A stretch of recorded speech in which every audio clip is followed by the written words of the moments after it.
dia, boa tarde, boa noite. Esse é o Capital Político.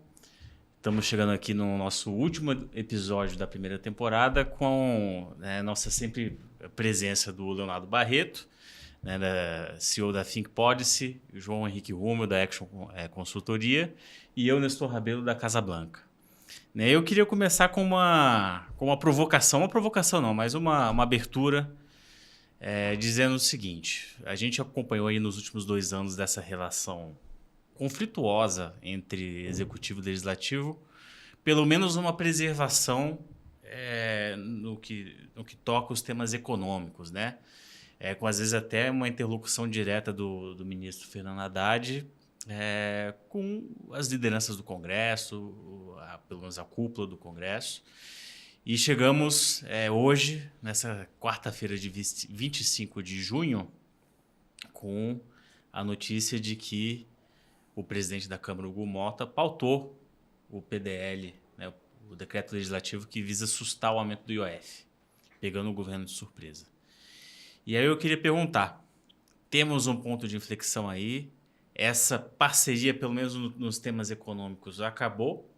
A eleição tem influência disso? O que está acontecendo? Eu queria passar primeiro a bola para o Léo, depois para o João. Nestor, obrigado. A gente está completando aí essa primeira temporada, né? A gente parece série da Netflix. E é legal porque a gente se colocou numa posição de narrador do jogo, né? O jogo está acontecendo, a gente está narrando, aí umas vezes ou outra a gente analisa ali um movimento, por que aquilo aconteceu, né? Por que a coisa não fluiu do jeito que o governo queria. Mas, de qualquer maneira, a gente está nessa posição aí de narrador do jogo, que é muito interessante. Né? Espero que os nossos ouvintes, os nossos telespectadores estejam gostando também. E é curioso porque a gente chega realmente, como você disse, num momento de inflexão. Né? Não necessariamente de ruptura, porque o Hugo Mota não é homem de ruptura, né? Aparentemente. Né? Mas existe uma inflexão digamos assim, uma troca de provocações, né, que culminou hoje com a colocada em pauta, né, da derrubada do decreto do IOF, que é um decreto importante para o governo cumprir a sua meta fiscal nesse ano. E tudo indica, né, que isso vai ser derrubado. Agora, acho que a gente pode analisar isso por 2 ângulos. Assim, o primeiro ângulo é a própria... os efeitos que a gente está sentindo do próprio movimento eleitoral. Né? Acho que a gente, na medida em que vai chegando a 2026, as possibilidades de colaboração entre os atores que vão disputar essa eleição, ela naturalmente diminui. Né? Especialmente se eles estiverem em lados opostos. Né? E o governo hoje ele precisa de uma agenda que permita a ele incorporar ainda mais gastos sociais dentro do orçamento, sem o risco de descumprir a meta e sem o risco de ter que pagar com gatilhos, né, com restrições de gastos lá em 2026. O governo está em busca de um milagre. Ele está tentando encaixar o projeto da reeleição no orçamento, tanto de 25 quanto de 26. Né? E num contexto de desaceleração da economia, de 15% de juros, que naturalmente o governo vai arrecadar menos. Então, assim, você tem uma pressão muito forte de um lado que é transmitida para o outro, né? Para o Congresso Nacional. E hoje a gente está discutindo isso. Né? Como é que você vai ou não botar esse orçamento, né? Ou melhor, a conta da reeleição no orçamento. Agora, o outro, a gente tem que olhar também para os aspectos de liderança. Né? E aí a gente está falando de um presidente de Câmara que sucede o Arthur Lira, que foi um czar ali da Câmara dos Deputados no período que ele esteve, e que tem um estilo muito mais conciliador, muito mais institucionalista, né, de voltar a Câmara para o seu leito normal, e que, ao fazer isso, passa aquela impressão de querer agradar sempre a 2 senhores, né? A sua base conservadora, que o elegeu, e ao governo. E hoje, talvez, ele esteja sofrendo os problemas desse exercício difícil de fazer, de se equilibrar nessa corda bamba. né? De você estar sempre dando uma no cravo e outra na ferradura, né? De uma hora você sinalizar o governo, apoio, na outra você ter que sinalizar a oposição, ao centro conservador, que não é bem assim, que o Congresso está vigilante, no momento em que está tudo em jogo. Né? Tá tudo em jogo. A gente falou do orçamento, a gente falou da reeleição, mas a gente pode falar também da iminência do ministro Flávio Dino, quem sabe decretar aí um limite às emendas impositivas. Tudo indica que ele está se preparando para isso. Então a gente tem o STF também limitando redes sociais. Então, assim, as coisas parecem... A gente viveu uma guerra fria, que as tensões elas eram mais ou menos ali controladas, né? Enfim. Mas agora, na medida em que as coisas vão se acelerando rumo a 2026, uma boa parte dessas tensões parece que estão aflorando. João, qual que é a sua visão aí desse momento? Olha só, eu acho que o momento hoje, tá certo, é que, assim, o fato do decreto-lei estar na pauta, eu acredito que, primeiro, é a forma política do Lula vem conduzindo esse governo desde o seu início, levando tudo para o limite, tá certo? E sem saber aonde chegar, e aí eu vou falar uma frase difícil, sem compromisso com o país, muito mais com um compromisso com o discurso, com o que ele pensa que é certo, do que com o país, com o possível do país. E isso está começando a chegar nesse limite. Então, se você chegar hoje, ele passou as eleições, ele colocou como pauta ele querer ser o centro das eleições de todo mundo pular no barco dele para 2026. Isso não aconteceu. Tá certo? Hoje você vê que ele, na realidade, está ficando isolado. O segundo ponto, ele quer fazer a política dele e está esquecendo o parlamento e esqueceu de pagar as emendas, inclusive as emendas impositivas, que ele é obrigado a pagar. Tá certo? Onde o Dino não tem nem como questionar, entendeu? Ele pode questionar, tá certo? Onde o Congresso pode ter também, onde ele está questionando a transparência. Se o Congresso quiser questionar o governo na transparência, o governo não tem a transparência da aplicação dos recursos discricionários. Quer dizer, a coisa está esticando a corda dentro de um momento. Olha só, o Lula está pensando na vida pública dele e querendo, na minha opinião, querendo garantir as pessoas que ele acha que têm os seus 30 e tantos % de votos garantidos. Tá certo?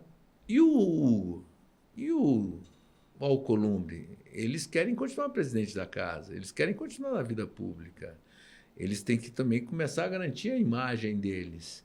Olha só, se você olhar os comentários das últimas semanas, o próprio Congresso está questionando a atividade dos dois. O cara que vai votar neles se eles quiserem ser reeleitos presidente da casa. Tá certo? Ou você vai querer me ajudar ou ajudar o governo? Tá certo? Ou você vai, como você falou, eu vou atender os dois santos, eu vou me dar mal. E ele está tendo que mostrar postura. E o tempo está correndo contra ele, porque esse fato de ter feriado, de ter o P20, de ter festa junina, atrasou ele e ele está tendo que botar uma postura. Ele vai ter mais 2 semanas pela frente. E ele acha que ele tem que colocar as coisas profissionais. Então é o seguinte, o que eu acho é que essa conjuntura que o Lula criou, dessa aproximar do Supremo, para tentar dar o apoio, para ele tentar resolver e botar o Congresso na parede, na minha opinião, não é boa coisa. Por que não é boa coisa? Vou só colocar. Eu gosto de dar exemplo para você. Assim, toda vez que o Supremo quis colocar o Congresso numa saia justa, o Congresso acha uma saída para sair fortalecido. Não porque ele tem vontade de sair fortalecido, mas porque ele não vê outra condição de botar o poder na mão dele.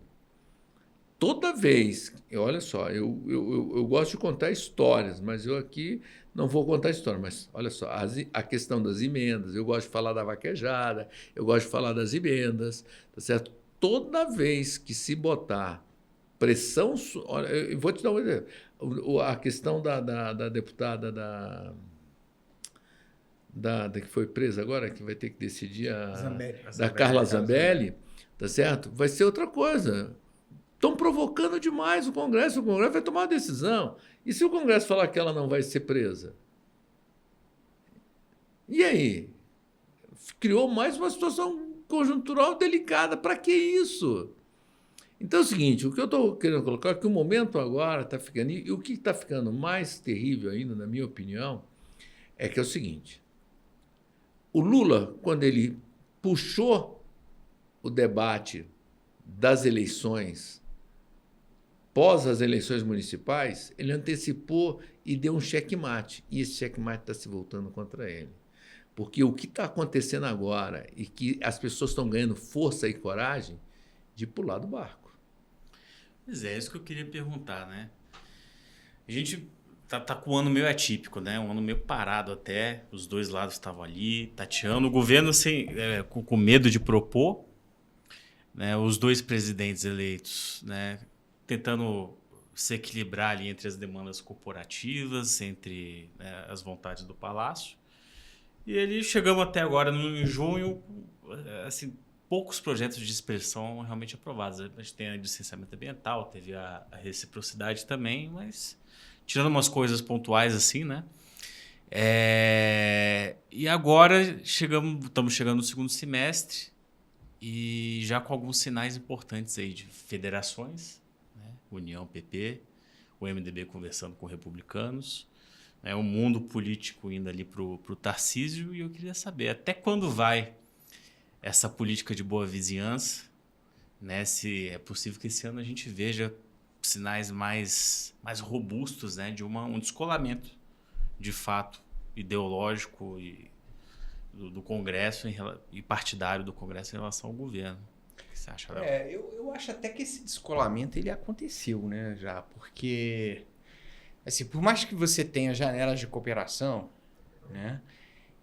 Elas são muito mais no campo das intenções e no campo das formalidades do que no campo de medidas materiais, de medidas substantivas. Essa discussão sobre o corte de gastos é uma discussão interessante, porque o Congresso, e aí eu não sei se ele tinha intenção ou não de aprovar mesmo, mas o Congresso e os setores produtivos apresentaram um cardápio de medidas que poderiam ser, né, escolhidas ali pelo governo. O governo poderia dizer, essa aqui é A, B, C ou D. Né? E como o Congresso tomou a dianteira, né, desse processo, era natural que isso ganhasse algum tipo de tração política. Não sei como é que ia chegar no final, mas podia iniciar. Né? E o governo simplesmente ignorou. Né? Assim, aliás, o governo ele mantém uma postura que ele vem desde o início, né, da posse, que todo o processo de formulação é exclusivo do executivo. Ele não compartilha com o legislativo. Não compartilha. Né? E isso cria um gap enorme, inclusive de confiança, né, entre os atores. A questão da redução linear dos gastos tributários, né, que em todo momento o governo acha uma panaceia, um projeto, um nome que vai salvar as contas públicas e por aí vai. E hoje o Lula fica falando que 800 bilhões. 800 bilhões para ricos, sendo que a maior parte desse volume vai para a gente do simples, né? Vai para isenções de pessoas, né? Não isenções de empresas. Bom, ou pelo menos não de grandes empresas. Então, o que eu entendo é o seguinte: o governo, aí ele traz essa panaceia, ele não sabe como fazer. Os bastidores dos técnicos da Fazenda mostram que eles estão batendo cabeça. Aí o Haddad, não, nós estamos estudando isso há muito tempo e na verdade é tudo feito num grande improviso. Só existe uma diretriz geral, mas em nenhum momento você chama caras do Congresso Nacional que podem trabalhar nesse tema e dizer assim, olha, formula aí. O próprio Cláudio Cajado, né, do PP, que está lá ajudando a discutir a questão da isenção do imposto de renda. propôs um corte linear de 2%, enfim, nos gastos tributários. Tem gente que está entendendo mais disso do que a Fazenda, mas não. Aí vira uma situação, Nestor, de um jogo de sombras, né? Onde, na verdade, o governo ele propõe diz assim, não, vamos mandar um pacote aí, vocês podem ficar tranquilos, né? Mas, enquanto isso, deixa todas essas medidas que a gente lançou aí arrecadando. Não pode cancelar isso. Você pode suspender só quando eu mandar. Mas semana que vem eu mando. Não, é na outra. Ah, mas aí chegou o recesso. Então a gente já está em agosto, a gente já está... Então, não existe... assim, a qualidade do diálogo é muito ruim. E aí a confiança vai lá para a sola do sapato, né? João, o governo tem como entregar um fôlego aí para ele mesmo e para os outros? Eu acho que está cada dia ficando mais difícil, porque, olha só, além disso tudo, que eu concordo plenamente com o que o Leonardo colocou, o governo está brigando entre si. Ele está batendo cabeça entre si de como fazer as coisas e sem uma coordenação de diálogo. Tá certo? Então, cada dia vai ficar mais difícil fazer, porque isso é desespero.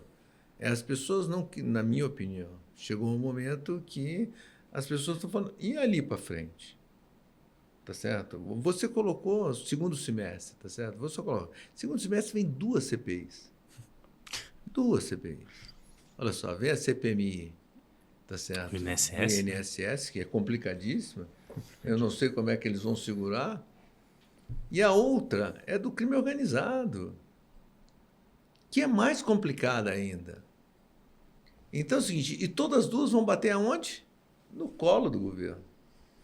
Então, no segundo semestre, a pauta vai continuar sendo o quê? Eleições. E eleições com o governo, com o que o Léo falou, com falta de credibilidade. Sem credibilidade, como é que você senta na mesa? O cara vai falar uma coisa e você vai acreditar? Não. E outra coisa, num jogo político, onde eu quero tirar a minha responsabilidade e botar na mão de terceiros. E com isso, olha só, as pessoas não entendem o que está acontecendo dentro do Congresso. Antigamente, era fácil negociar com os líderes. Hoje, eu não consigo negociar só com os líderes. E o governo teve experiências muito interessantes. Olha só. Quando pediram para a urgência, para a assinatura da urgência da anistia, da CPI, da anistia, tá certo? O governo ligou para todo mundo para tirar as assinaturas. Ninguém tirou. Ninguém tirou. A CPMI do INSS, ninguém tirou. A questão do ramagem, ninguém tirou. O governo vem com derrotas sobre faixa de fronteira de 360 a 90 votos. IOF, quase 400 votos. Né? O IOF é a mesma coisa. Então é o seguinte, o que acontece do governo, isso é falta. E cada dia uma mensagem nova dentro disso. Então, o que eu estou achando agora, e essa semana, essa reação do Hugo, e se votar no Senado hoje também, uma reação do Alcolumbre, tem alguma coisa de errado. Aí, João, eu quero até levantar uma bola aqui. Na sexta-feira passada, a gente está falando dia 25, então façam as contas. Está na quarta, dia 20. Subiu um hashtag lá no X, né? Assim, Congresso Inimigo do E aí ela veio na esteira dos vetos da de derrubada energia, né? dos vetos de energia, né? E hoje o Daniel Rittner da CNN deu que o Congresso ficou muito chateado porque achou que o governo se aproveitou da derrubada do veto, que de fato é uma decisão no mínimo controversa, né? Para fazer política, né? Dizendo assim, não, a gente vai soltar uma MP aí para corrigir o que o Congresso fez, sendo que existe uma medida provisória das tarifas sociais da energia elétrica e você podia corrigir por ali sem muito barulho, e o problema dos vetos que não vão incidir agora, assim, não vão gerar custos para agora, podia ser resolvido sem isso. Mas o governo, ele entrou ali, né? Ele viu uma oportunidade de faturar politicamente em cima do Congresso. Aí a pergunta, assim, até aqui a gente está falando de um governo que precisa, mas não tem conseguido articular, né? E se o governo decidir para um outro lado, né? Assim, se é que já não foi, de fazer acusações institucionais contra o Congresso? Olha só, o problema todo é o seguinte, tudo bem, eu vou fazer acusações institucionais, tá legal? Olha só, o problema todo é quem vai ser penalizado se o Congresso ficar inoperante. Quem tem o crime de responsabilidade fiscal? É o Executivo. Quem é que não vai cumprir as metas para o ano que vem se o Legislativo não votar? O Executivo. Será que eles não estão medindo a consequência e aonde eles estão querendo chegar com isso? Olha só, presta atenção. A base, tá certo? Ela está não pelo hashtag do Executivo. Ele está pelo hashtag do dia a dia dele. Os algoritmos hoje estão voltados ao que as pessoas pensam e querem. Olha só, o Congresso criou isso? E se o Congresso começar a criar todo mundo na base, a falta da irresponsabilidade fiscal, os gastos, vai grudar mais esta questão da energia elétrica que não vai sentir, o governo não vai ter como mostrar, ou os gastos das viagens? Qual que pega mais? Olha, isso é importante, porque, na verdade, é o seguinte, existe um certo padrão na América do Sul que isso me chamou a atenção, isso já tem alguns anos que eu tenho acompanhado, que são indicadores de reprovação de governos lá no alto, assim, é nível crise institucional. Então, assim, um país terminando uma gestão com 70% de desaprovação, uma coisa nesse nível, né? A gente já está em 56, né? 56. E aí, como é que são as dinâmicas desse processo? Assim, primeiro o cara cria uma grande expectativa quando ele entra. Essas expectativas, elas se frustram, naturalmente. E aí, o que o cara faz? Ele passa a procurar culpados institucionais, né? Já foi o Banco Central, agora é o Congresso. Para justificar isso. E aí ele, ao acusar os poderes, acusar um poder, acusar outro, ele cria um cenário de paralisia que amplifica as dificuldades econômicas e amplifica a impopularidade do presidente, do cidadão, né? Uhum. E assim, me parece que o governo está, como diz lá no forró, né, roçando aí né? nesse cenário, porque assim, essa ideia de soltar nos bastidores que o governo está decepcionado com o Mota, que esperava mais do Mota, ou seja, criando ali até jogando uma culpa para cima do presidente da Câmara que naturalmente não é dele, né? Você tem muita coisa e você depois assim, você ter as suas forças de redes sociais, do seu grupo, da sua militância, começando a chamar o Congresso de inimigo do povo, talvez preparando aí medidas no STF para criar condições estruturantes para a eleição do ano que vem que passam por cima do Congresso, mexer em emendas e regulação de redes sociais, né? Então, assim, será que o governo está começando a mudar de estratégia e sugerir um confronto institucional, né, com o Congresso? Eu concordo com você. Quem tem a perder com isso é o governo. Então. Mas agora eu lembro de um antigo chefe que eu tinha, que ele dizia assim, olha, a maior dificuldade é você convencer o seu cliente do próprio interesse dele. Mas, olha só, ele está caindo numa contradição. Porque ele, para sair da impopularidade, ele tem que dar um golpe. E ele, qual é o que ele gasta mais tempo hoje é falar que teve um golpe.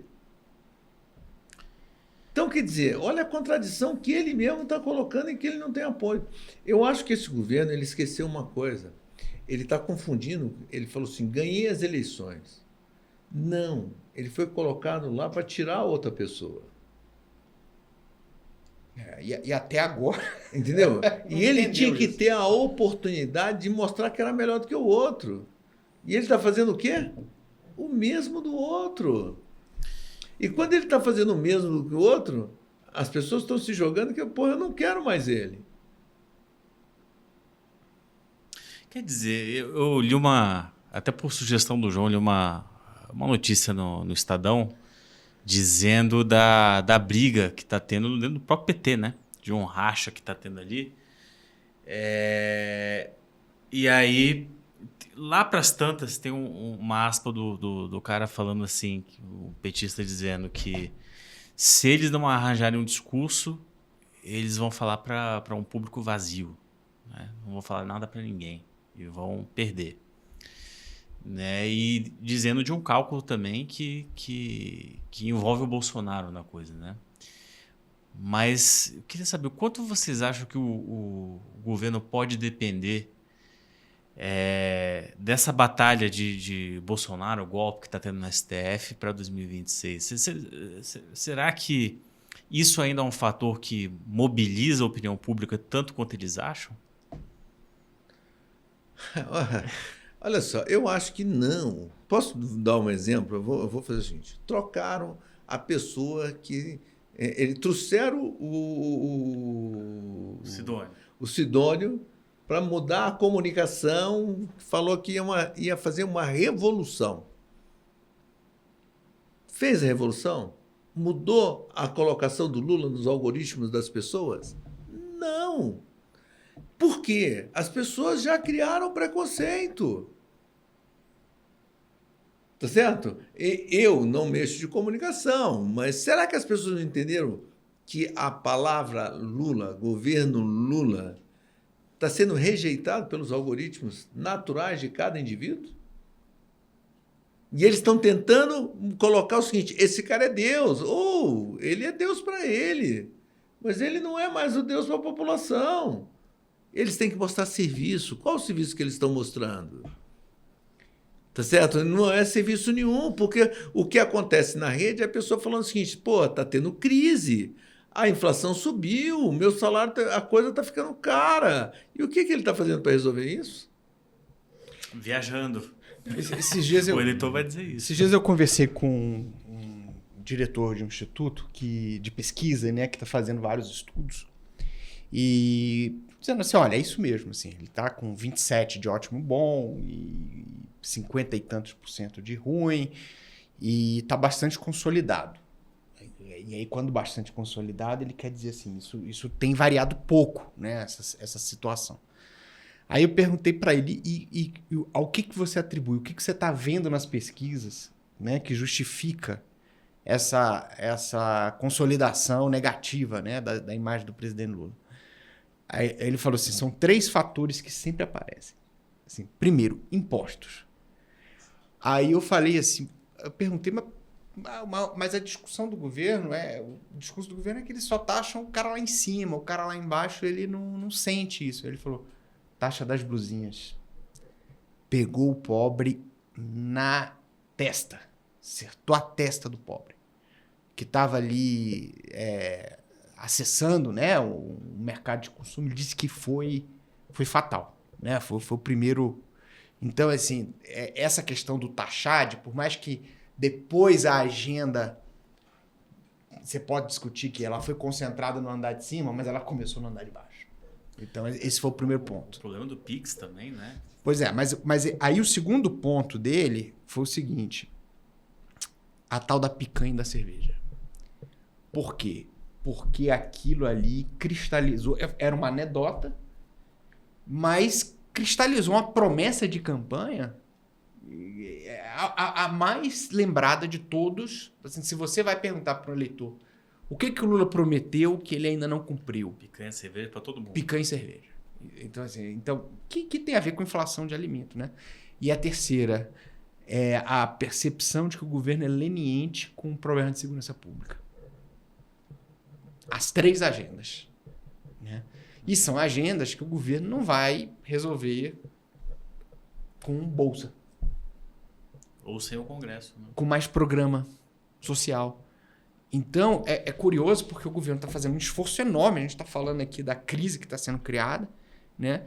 E talvez ele esteja mirando no cara errado, né? No alvo errado. Né? Deveria estar com uma agenda de segurança pública forte, mas aí tem que contrariar. É engraçado que eles bandeiras, têm uma dificuldade também de aproximação na parte de valores, né, com o público evangélico, né? Que agora saiu o censo, cresceu, o público que mais cresceu no Brasil, né? Parece é um público que vota, né? Mas olha só voltando na análise do Léo, assim, mais uma vez é o governo a mesma filosofia que ele está usando para o legislativo, ele está usando para a sociedade. Ao invés de escutar a sociedade, ele está fazendo o quê? Querendo impor. Impor na sociedade. Querendo colocar que ele é o salvador da pátria. Olha só, lá o Nordeste não tinha água porque estava esperando eu colocar a água. Tá certo? Eu ainda estou bonitão aqui para ganhar as eleições. E ele esqueceu que ele é um prestador de serviço. Ele é um parceiro do Congresso para o debate da política pública. Então é o seguinte, esta inversão de valores é que está crescendo na sociedade e está pegando nas ondas. As pessoas estão chatas, eles não aguentam mais este discurso. Olha só, a gente colocou das eleições. Um outro ponto que, se você for olhar nas pesquisas, está esta vinculação dele com o judiciário. Tá certo? Ninguém nunca... Outro dia eu vi um comentário simples, onde a pessoa falou o seguinte, ninguém sabe quem são os 11 titulares da seleção brasileira, mas todo mundo sabe quem são os 11 ministros do Supremo. Se a população sabe quem são os 11 ministros do Supremo, é porque a coisa está muito ruim. E se está muito ruim, isso vai ser uma bandeira e que vai ser ligada a ele, a relação a esse processo? Como é que fica isso? E o próprio Supremo... na atuação do julgamento e a noção de que há essa linha entre você ser duro e você abusar é uma linha muito, muito tênue, né? E assim, eu nem estou falando de eleitores de direita, mas assim, quando você vai e parte para os eleitores de centro, né? Que são os caras que fizeram ali aqueles 2%, né? Esses caras, eles podem olhar e falar assim, pô, mas eu também não quero entrar numa ditadura de esquerda aqui. O Lula, quando ele vai para a China e diz assim, eu equiparo a minha eleição à Revolução Chinesa, à Revolução Comunista, eu acho que ele assusta uma porção de gente. Posso falar uma coisa para você? O centro é onde eu sou de centro, onde eu sou um centro, mas que eu aceito divergência. E quando eu boto censura, eu estou colocando para o centro assim, eu não vou ter a divergência. É isso aí. Entendeu? Então, o embate ele não vai bater na direita. Ele vai bater no cara que quer escutar os dois lados. Ele vai bater no cara que quer trocar opinião, quer conversar, quer dialogar, quer ter uma posição sobre isso. Olha só... outro dia eu vi um comentário que eu concordo plenamente. A pessoa falou o seguinte, a eleição de 2018 foi contra o PT. A de 22 foi contra o Bolsonaro. Porra, agora é contra os dois. E o centro já percebeu isso. Olha o movimento do centro. Mas aí você acha que o centro vai pagar um pedágio pro Bolsonaro? Eu acho que vai. Eu acho que já pagou e o pedágio é barato. Eu também acho. O pedágio é barato, a anistia, o indulto é barato. É barato porque é o seguinte, o desgaste que está tendo, colocando que as pessoas hoje já não acreditam que teve golpe. As pessoas hoje, a maior parte das pessoas, nas pesquisas já dão que a maioria já acha que não foi golpe, que não teve nada. Antigamente era a maioria achava que tinha. Hoje, com o debate e principalmente com essas contradições que estão tendo dos depoimentos aí. Não poder gravar a cariação, não poder... Cara, está cada dia perdendo mais a credibilidade do processo. Então, O que eu acho com isso é o seguinte, é uma pena a gente estar falando aqui de um momento como hoje, de que se vai votar uma coisa que a maioria quer e que o Congresso vai prestar conta para a sociedade, contra o imposto, contra o setor empresarial, falando assim, ó, estamos com você. Tá? Eu acho que é importante. Mas o que é o triste é olhar que é o seguinte, que esse governo não está olhando para as necessidades da sociedade. Dar Bolsa Família, dar dinheiro, vai quebrar alguém. Alguém tem que gerar isso.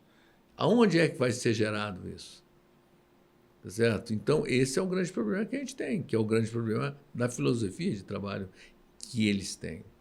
Eu, sinceramente, acho que, politicamente, hoje, nós estamos indo no limite para saber o que o governo vai fazer a partir, na minha preocupação, dia 1º de agosto. Porque até lá, eu vou só falar uma coisa para você, vai ser essa votação, vai ser um projeto de lei daqui, um projeto de lei dali.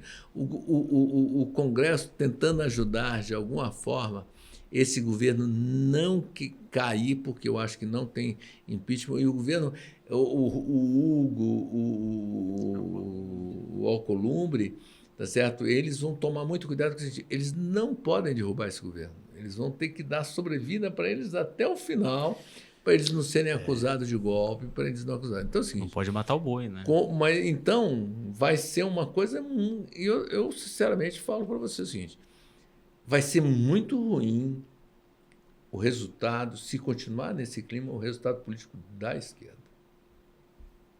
Vou só falar uma coisa para você. Fazer um pensamento assim, jogando... Assim, olha só. O MDB... é um partido que dá uma sustentação gigantesca no Senado.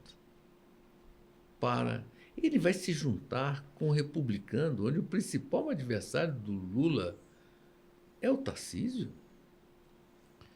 que saiu num comício com a camisa 10 do republicano, dando sinalização que não vai mudar de partido. E se eu fechar a federação com republicanos, acabou. Acabou. O MDB declarou que pulou do barco. Então, assim, não sei se você está entendendo, olha só. Eu acho que os movimentos hoje, eles estão numa situação onde eu brinco muito com conversa em Brasília e falo assim, Brasília, no final de 2025 e o ano de 2026, até as eleições, até outubro, vai ser um ano difícil de discutir política pública. Porque esse governo não quer. Esse governo quer impor o que ele quer. Ele não tem espaço para impor, então ele não vai fazer. E aí? Vai criar um vazio. E um vazio gigantesco. E aí, eu volto mais uma vez. Quem é que vai ocupar esse espaço? E aí, é uma oportunidade da pessoa que fosse candidatar, e se for o Tarcísio, o Ratinho, o Caiado, de lançar o debate das eleições para as eleições. Lançar sua plataforma. Né? Lançar a sua plataforma. E eu falo o seguinte, o mais inteligente foi aquele que vai lançar, não o discurso, mas os projetos para serem discutidos em 2026, vai votar em 2027. Então é o seguinte, esse governo está criando um espaço, um vazio e uma oportunidade gigantesca para aparecer o salvador da pátria. É um prognóstico forte aí, Léo. Eu acho que para a gente amarrar tudo, né, estamos chegando no nosso tempo aqui, eu queria ouvir de você. Como é que você está vendo? Como é que vai ficar esse 2026 aí? A gente... eu temo, e aí a palavra é essa mesmo, que o governo vai fazer um jogo muito duro, né? Porque já fez outras vezes. Né? Acho que assim, quem lembra da eleição de 2014 lembra o quanto que foi uma eleição difícil, né? Aliás, acho que é a mãe, inclusive, da crise política que vem depois, em função das aberturas, das fissuras que ela abriu. E eu acho que 2026 tem uma condição de repetir, a gente vê isso de novo. E eu vejo o governo hoje, talvez olhando para fora das 4 linhas. Não estou falando de golpe, não estou falando de nada disso. O que eu estou falando é o seguinte, de você tentar buscar condições estruturais, mudar condições estruturais do processo que hoje elas não estão aí. E aí eu vou repetir, né? Eu acho que o governo deposita hoje expectativa na regulação das redes sociais. Ele acha que ali ele pode conseguir controlar um pouco o ímpeto de oposição, porque esse governo, já disse várias vezes, ele está convencido de que ele é um bom governo e que ele É uma questão de comunicação. Que é uma questão de comunicação, e a comunicação não faz o seu trabalho por causa das redes sociais. Então ele precisa mexer nas redes sociais. Então, assim, eu estou bem convencido disso. Quer dizer, o governo está convencido disso. E ele quer trabalhar isso. E eu acho que a segunda questão é trabalhar orçamento. O governo quer recuperar algum controle sobre o orçamento de 2026 e com isso tentar manipular a condição política para o ano que vem. Então, assim, eu acho que é um governo que, se nessas regras atuais ele não está conseguindo operar, ele pode considerar mudar essas regras. Por exemplo, não descartaria também a possibilidade disso, até o Randolph falou, o líder do governo do Senado, dizendo o seguinte, não, vamos mudar a regra da candidatura para o Senado. Em vez de 2 votos, vai só o segundo colocado, para a direita toda votar em um cara e sobrar ali o segundo, um cara da esquerda.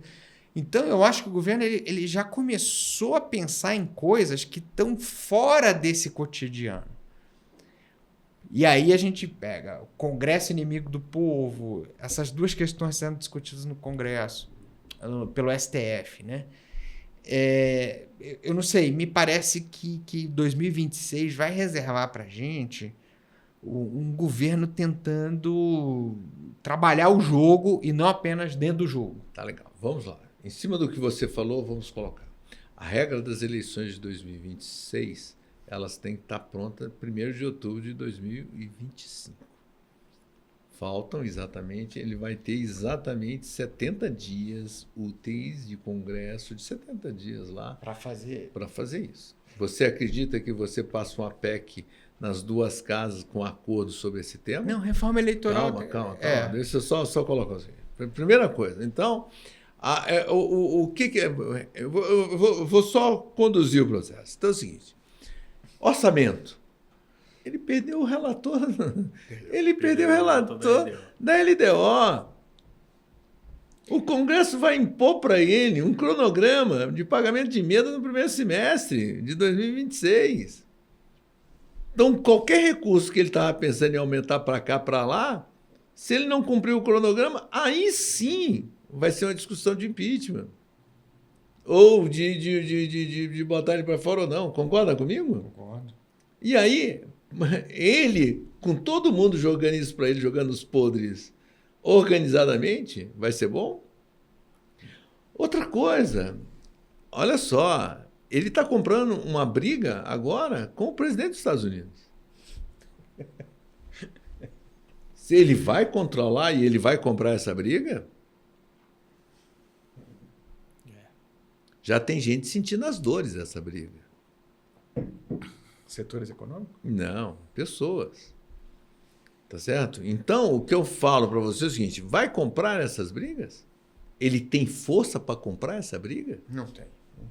Então, o que eu estou colocando para você é o seguinte, porra, será que eles não estão vendo isso e estão esticando a corda? Até onde? Eles querem ser o salvador da pátria? Aonde? Não sei se você está entendendo. Eu estou. Você está dizendo assim, ele não tem condição. Não vai fazer. Não vai fazer. Não tem saída, né? O que eu estou colocando para você é o seguinte, porra, caia na realidade. Vou falar o seguinte, vou criar o hashtag, esse congresso... Rapaz, tem 4 eleições que vamos trocar os políticos. Mudou? Não, eu concordo, João. Não gruda. Eu concordo não gruda que ele não porque tem condição. Não gruda. Será que eles não entenderam que isso não gruda? Mas o que eu estou te dizendo é o seguinte, que deve ser a tentativa deles. Tá legal, mais uma vez. Mas Mas é uma vez aquilo que eu falo para você. Olha só, cuidado com o Congresso. Você abre um espaço e ele vai ocupar. Toda vez que enfrentou o Congresso, quem se fortaleceu? O Congresso. Ó, tem uma frase do Gilmar Mendes que ele falou no Canal Livre que eu adoro. O Congresso o Supremo dá a palavra, a última palavra sobre um fato. Mas quem muda o fato e gera fatos novos ou modifica o fato é o Congresso. Não provoque o Congresso. Vou fazer outra provocação para você. Outro dia eu fiz questão de pegar o seguinte, eu peguei o discurso do Barroso, quando ele assumiu o Supremo. Ele colocou uma pauta maravilhosa de apoio ao governo. Costume, tudo. Votou alguma coisa? Ninguém nem lembra, né? Votou alguma coisa? Então, olha só, e vou falar um outro fato maravilhoso. Semana passada teve um discurso do Fachin, próximo presidente do Supremo. 10 anos de magistratura dele, de participação. Você viu o discurso dele? Vi. O discurso dele é o seguinte, o Supremo tem que colocar a sua posição. Tem que ser jurídico. Ele não pode legislar, ele não pode ocupar o espaço de outros poderes. Estranho? Em outubro ele toma posse, cara. Ele vai coordenar uma nova eleição. Quer dizer, a partir de outubro, muita coisa vai mudar no país. Então, eu imagino que hoje a prioridade do Fachin é evitar um impeachment do Supremo. E ele está certo. Não, ele tá certo. Olha só, hoje tem uma matéria no jornal muito legal, no Estadão, falando sobre a situação do Senado. Tá certo? Ele fazendo continha. Tá certo? Hoje tem 30 e tantos que apoiam o governo. Será quantos que eles vão fazer? Onde é que eles têm candidato? Aonde ele é forte? No Nordeste. Dos 54 é só 18. Será que lá nos 18 ele vai conseguir? O que ele consegue no restante do país? Essa é uma continha simples e que eu vou falar uma coisa para você. O seu Alcolumbre está fazendo a mesma continha. Está todo mundo fazendo essa conta. Tá certo? Hoje. Então, o que eu estou falando é o seguinte. Hoje, se a gente for pegar o que a gente iniciou a nossa discussão sobre a posição e o que fez levar a votar o decreto, é esse conjunto dessa situação e de análises conjunturais que a gente fez. Tá certo? Então é o seguinte. E quem está criando isso é o governo. Como é que ele vai sair disso? Sinceramente, não sei. Bom, chegamos aqui ao final do podcast e certamente quando for 15 de outubro a gente faz uma continuação dele para saber como é que está o momento. Eu queria agradecer a presença de todos, do Léo, do João, da audiência, e a gente se vê mais para frente aí. Isso aí. Obrigado, meu. Valeu. Obrigado. Você sabe que o dia que você quiser fazer um podcast só seu, já tem o título do nome assim, do podcast. Deixa eu te falar uma coisa.